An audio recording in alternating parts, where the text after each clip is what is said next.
Today we are going to cast some resin dice in our mould that we've got here, and we're going to be mixing up the resin and making a couple of other bits that I've got on the table here. So I'm just going to prep myself real quick and I'll be right back. Okay, we're back and we have mixed up our main batch of resin over here, and in this pot here I've mixed in some mica powder with a silver blue resin mica to use in this we've got over here. So I'm going to try and pour some of it into the little heart star even. It's still morning. And then in the other side, around the moon part, we're going to use clear with some of this fuchsia pink.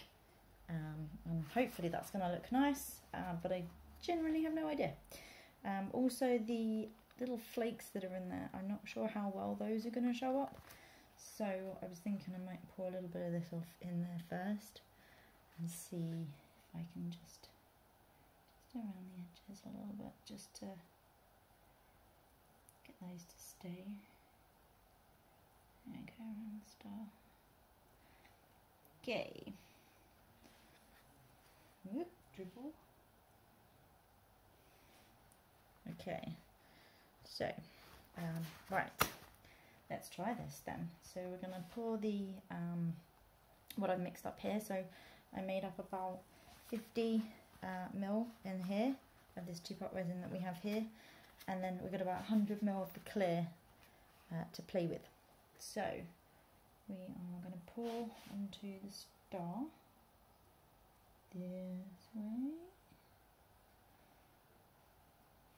Ooh, there we go, and it's going to start running around into the moon. That's fine.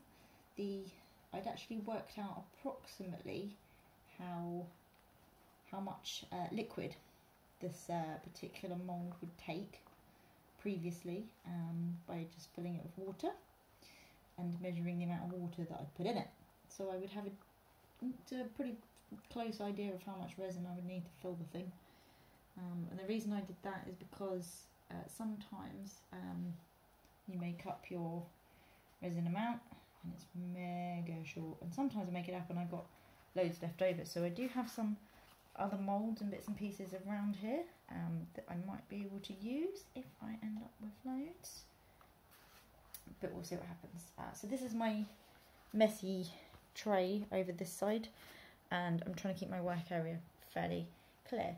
So the resin itself is beginning to run around here, either side of the mould. So I'm going to try and pull this over the top a bit to try and stop it going too much into the moon. Let's have a look what we've got. So we've got a few bubbles coming up from the mica flakes that we've got in there. So that's not terrible. But obviously it's quite full over this side. So what we're going to do is we are going to get some of this alcohol ink here. Always handy to have some kitchen towel located nearby, because this stuff tends to go a little bit haywire sometimes. I like to do this with a cocktail stick predominantly, because you don't quite know how much you're going to get come out. So hopefully you can see this okay. I'm just going to kind of swirl it in with the cocktail stick. So I don't want any, I don't want any big blobs, and then we get one. So we're going to try and move that about a bit. The reason we don't want any big blobs is because it prevents it from setting, the resin from setting.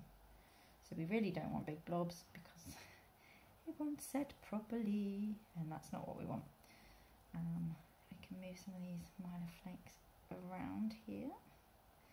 When you're doing this, you have to be super careful that you are not poking the inside of the mould with your cocktail stick. So you can blunt them first, which obviously also helps. Oh, okay, so that went off on the tissue over here, which is better. But let's see if we can swirl this around a bit. We've got a lot of bubbles down here caught up in these flakes, so I'm just trying to shift some of these at the same time. Although the pressure pot will get these out, I think if there's really big ones, if they're caught around the flakes, that might cause a bit of a problem anyway, and could still end up with some voids potentially. Yeah, so we don't really want that to happen. The alcohol ink pigment, as I say, would stop it setting if there's too much in the same area, and I found that out the hard way with a rather nice set of dice that I'd cast that are squishy. So that's not ideal. They're playable, but you can't really put them with anything because they're squishy. So we'll try and move this around. There's probably a proper technique for this. This is how I do it. So I'm quite sure there are other techniques. Other people probably have different techniques, different ways of doing things. This is just how I do it. So it's not necessarily right or wrong. It's just this is the way I figured it. So just trying to blend some of that star colour, we'll call it, into the edges of here a little bit too, and move some of the pink down. Now you could mix the pink directly into the resin directly. That would work, but I didn't want it like a full coverage. I wanted it bits sort of here and there, you know, like feature bits, I suppose you could call it. So because I didn't want it throughout the whole thing, that's why we're adding in little bits like this. Now because this is such a big piece, it's going to have to go on top of the stand I've got over here, as it's a bit of a hulk. It won't actually fit through the bottom of the stand, so we're just going to go ahead and get that situated. So as you might be able to tell, I've now got this situated up here. It was very messy to do, and with hindsight I probably should have done the cast up here to begin with, because obviously when I tried to move it we had a bit of a spillage over here, which I've tried to clear up as much as possible, and I've scraped off the tops of the mould here, where the star has gaps within the star. So what we've now got left with is a little heart mould that I've got, and I've put in here some flakes from Hobbycraft and some dried flowers that I picked out in the garden. Now I just lost a bit of the flakes. Okay, so what I was planning to do was potentially put some colour in here, but I'm just going to pour some clear in here and see how that looks. This is a bit of a test because I don't quite know how the resin is going to behave with the flowers. So I figured probably best to do a small something with them and see what happens. So that's exactly what we're going to do. Pour in here these little teeny weeny, and there are some very tiny hearts in here, like a drip's worth almost. Oh, that, is that too much? No, might be right. So it's tricky to try and get it in without over pouring, and I'm hoping that the flowers and inclusions that I've put in are not going to pick up any bubbles. But of course we won't know that until we see the final result when they come out of the pot. Obviously the resin itself is self-leveling, so we could have gaps potentially, but I'm hoping that we won't have big voids or anything in here, but time will tell. Can't quite tell if that's full. No, it's not. Oh, and this one's not either. So, ooh, gosh, that went a bit fast. Okay, there we go. So we've now got our stuff in there. We could put some alcohol ink in there, and I did think about that, but actually what I think I'm probably going to do, if I can pick the cocktail stick up that is just make sure that the flowers themselves are fully covered with the resin, and I'm just going to push them down a little bit. Yeah, there's bubbles coming up. There you go, a little bubble. So we're just going to wiggle that around a little bit. That's the biggest flower in this one, in the big mould. So that's the one that I was expecting might cause the biggest issues. And then the rest of them have these very small little flowers in. So we'll have to see how these come out. And then we can decide whether or not we need to do something else with the flowers or whatever. Oh gosh, there's quite a lot of bubbles coming up on here with this flower. The pressure pot will hopefully get rid of most of those bubbles, but we will need to see. So I'm going to get this one situated in the stand and be right back. Okay, so the next pour that we have is this little wee fishy here. So I've just poured the resin into him, and I'm just making sure it's in all the little gaps and stuff. We have some green alcohol ink. Just this is a regular green. There's about 4 or 5 different types of green alcohol ink that you can get. I didn't want to make it overly complex and just used a little bit of green. So I'm just going to swirl a little bit of this in to his fins and stuff, just to get a bit of a different effect rather than colouring the whole fish. We just need to move this around up here because we don't want it all in one place. Let's get it down into that as well. There we go. Let's try and move this around. There we go. That's better. Oh, he's looking really good. Now he's got in him some nice green flakes that I got some glitter as well in there. Most of this is Etsy, to be honest, and the sellers are quite nice when they send you little free complimentary packets of stuff. So over here we've got some of the flakes that I used in the other piece, and then I got some free little green things here. So I thought, we'll stick those in the fishy and see how he comes out. So I'm just gonna top this up just a titsy bit to make sure that his fins and stuff are filled properly. So I do apologise if you can hear the floor squeaking above me. Our walls are paper thin, and so is our floor apparently. So he's got a little bit of a bubble in, but that will probably just go on its own. Now over here we've got the dice mould, and what I've done is I've dropped some of the flakes on top here as well. These are really static, so you can't really poke anything inside of here, because what it does is it kind of messes the inside of the mould up. So what I wanted to do was use some glitter. So I have this nice green glitter that I'd made one of my previous sets with. This stuff's probably going to go everywhere, but I figured if I put okay, that'll do.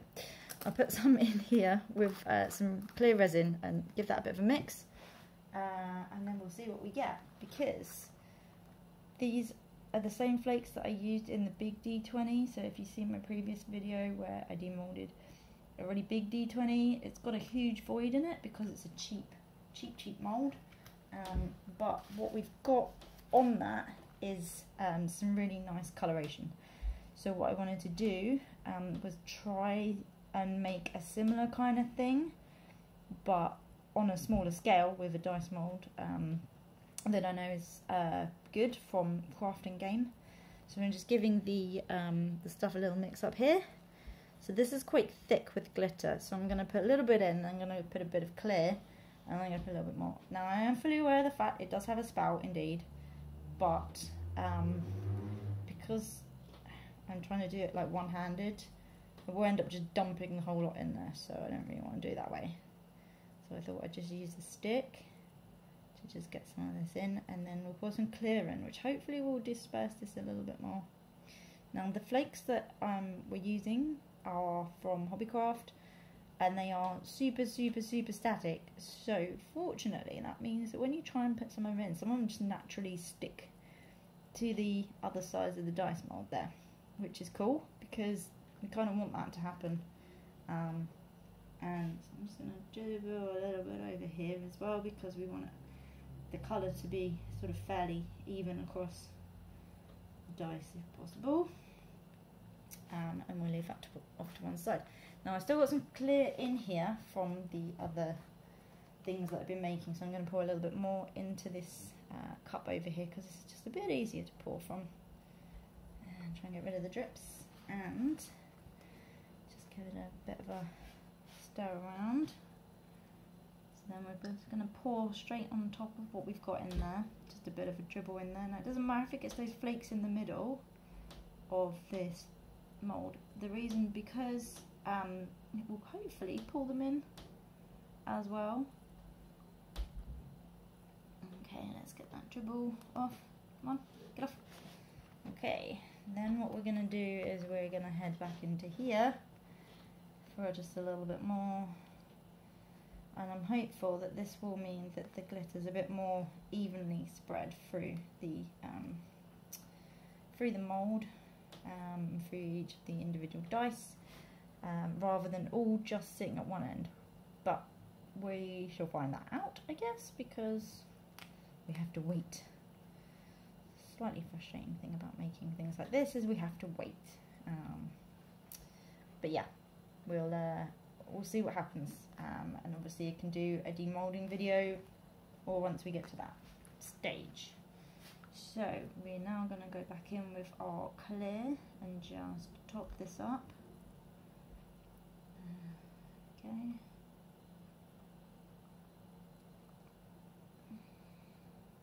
Now the dice faces that are visible, there's only one dice face visible, and the other part of it is over here on the lid. So this slab mould is what we're using. So it's a two-part mould from Craft and Game, and what should happen is all of these lovely dice faces over here will be imprinted and left on over here. Let's get some flakes in, on our number faces that are exposed. Now, for the most part, it's running over there. For the most part, you have one dice face generally that needs work on it. Because my mould has been used a number of times now, I have got one dice face on the D12 over here, which does have a little bit of an imperfection now, having been used a substantial number of times. Just move some of that over there. So we do have a little bit of an imperfection on the edge there, but that's fine because we can always sand that out and polish that out. So we're just going to keep adding the clear now on top of what we've got after we've distributed the stuff out a bit more, and fill the rest of these up. Then we will pause for a moment, give it a bit of a tap to try and get any lurking bubbles just to surface. And then what we'll do is we'll squidge the top on, and then we'll put it in the stand. So I'm just going to do the boring bit off camera now with the tapping and stuff like that, because I can take a few minutes, and then we will pop back. Okay, now we're back. We've done the boring bit, the tapping. So now we just need to fit the lid on. But what I'm going to do is I'm going to do it on the stand, because I've put this up here as well, so that when it squidges out, it's going to squidge out all over this. That's fine. It's just a bit easier having it up there. So we just have to work out from the key which way around this goes, and obviously just make sure that we've got enough resin on there. So I'm going to put a little bit more clear on here just to make sure that we don't have any issues there. So you can just run that around the top of the mould like this. Equally, you can put additional on here. Now, whilst you see it's going to squidge out a bit all over the place, that's fine, because hopefully that means it's going to get rid of any bubbles or surface bubbles. But the reason you want extra there is so that there's enough to fill any voids that come to the surface during the process. So now we've got that little one up there as well. I say little, it's not that small. We're now going to move on to So we've got these again to make up the little glowy skulls. I also have some other bits on standby just in case we ended up with too much resin, which sometimes happens. But what I really wanted to make was this. So this is like the little pot that I use for putting various different utensils and things in. Now I've got one pot that I'm using at the moment, which has got mostly stuff in for sanding and filing and things, but I thought actually it'd be kind of handy to have one for just the casting stuff, because if it gets icky, like it's kind of doing now because my gloves are a bit icky, then it won't matter too much. The good thing about these gloves is they come all the way up your arm. I don't know if you can see up here, but we have resin halfway up my arm. I told you I'm not tidy at this, so that's kind of where we are at with this. Now I wasn't really sure what colours to do in here, so I'm going to take a quick minute to go and grab some colours and I will be right back. Okay, we are back now, just reloading my gloves. I don't like keep touching the mica powders and the mask when I have my gloves on, because everything gets sticky, as you can tell. So in here we have some gold mica powder, and in here we have some of this golden blue. So I was wearing my mask when I got these out of packets, which is just as well because one of them went poof. I don't like waste, and there was a little bit of green glitter left over from the dice that we just made in one of these pots, so I figured, what the heck, we can just put it in there. I'm not too fussed about it being in here. Actually probably should have put it in with the blue, but hey ho, doesn't really matter. But we can scrape out the rest of the resin from here in this pot, and then we'll just drop this one over here, and then head for this pot, the big one, that's starting to stick now. So put a little bit more in there. I know this is not going to be enough to take up this whole pot. In fact, I'm now wondering if after making the dice, if this is going to be enough to fill this pot. However, we shall see, because if it's not enough, we can just make up some more, but we might have to make some more things as well. That's getting pretty icky. So yeah, so we might have to make up some more things. So I put the powder in first. Sometimes you could put it in last. I don't know if it matters. I don't know if it makes a difference. I'm not an expert. I'm literally just winging it, I guess.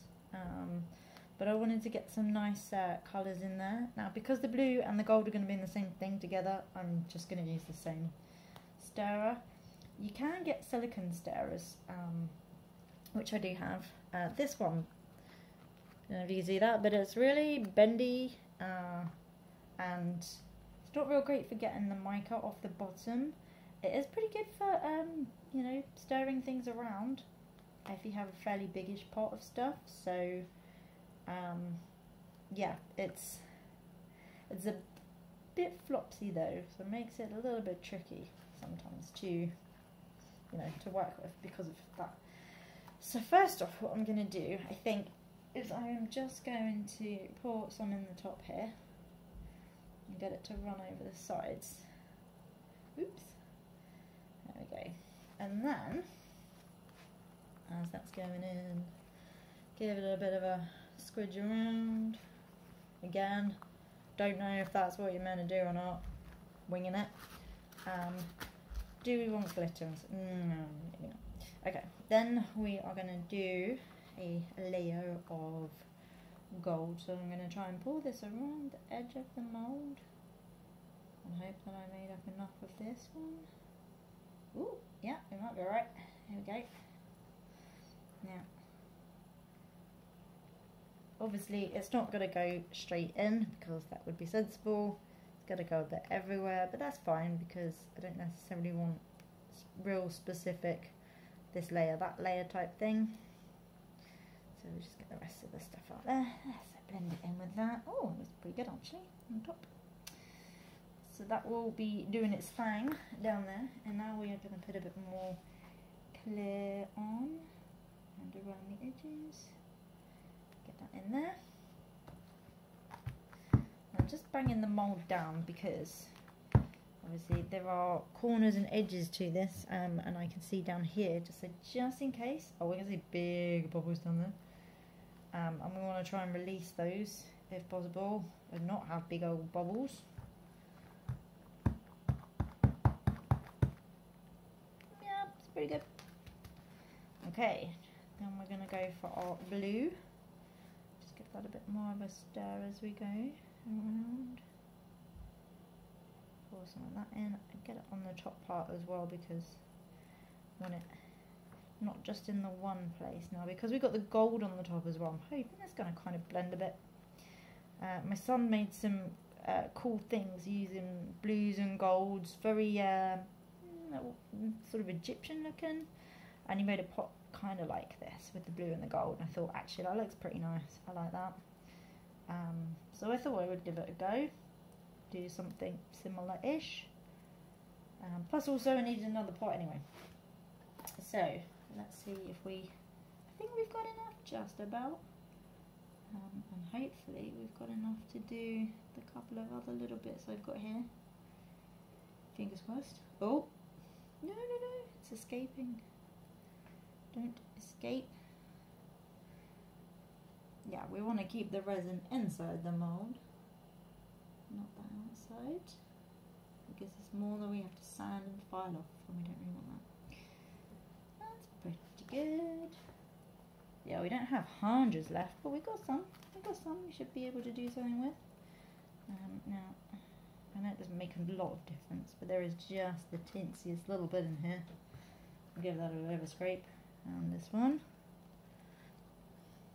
Bit of a scrape.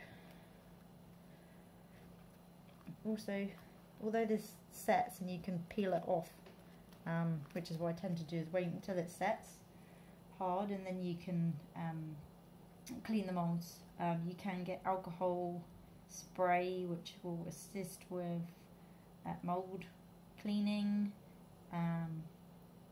And sorry, I'm concentrating because I'm thinking, oh, the bottom of this is going to be completely clear if I don't pull some of this colour up a little bit. So just trying to get a little bit up here and give it a bit of a swirl in, make it look a bit cool. Since you'll be able to see, well, you won't be able to see the bottom all the time obviously because there'll be stuff in it, but just so it's got a little bit of colour and it's just not completely clear on top. Pretty cool. Pretty happy with that. Also, the swirly things, you kind of do them and then, you know, something completely different happens to what you're thinking. As what happened with my D20 coaster that I made. I had no idea that when I put the D20 in the coaster, the unset D20 in the coaster, and poured the gold in and around the bottom and the clear on top, that somehow the clear would start sort of pulling the gold colour towards it. Now, happy accident for sure. I had no idea it was going to happen, and it does look really cool. So I don't know if you can see inside here, without me tipping it all over. Pretty happy with that. It looks pretty nice.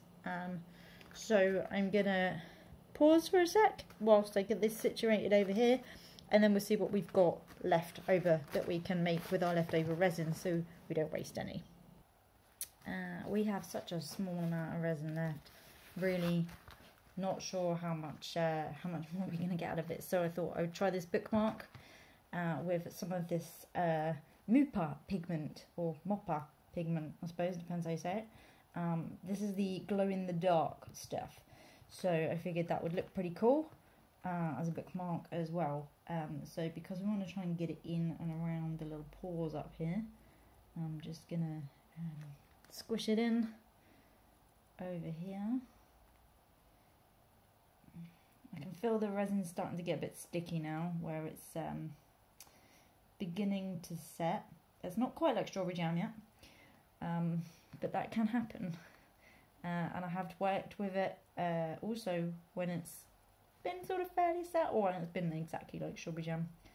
That could be a bit tricky because it doesn't want to pour or anything. So yeah, I would recommend that you, if you're thinking about doing resin, that you get something that you've got a fairly long working time with, or like me, you've got extra bits and pieces on hand that you can use when you get to a point you go, oh no, I haven't got a thing or whatever.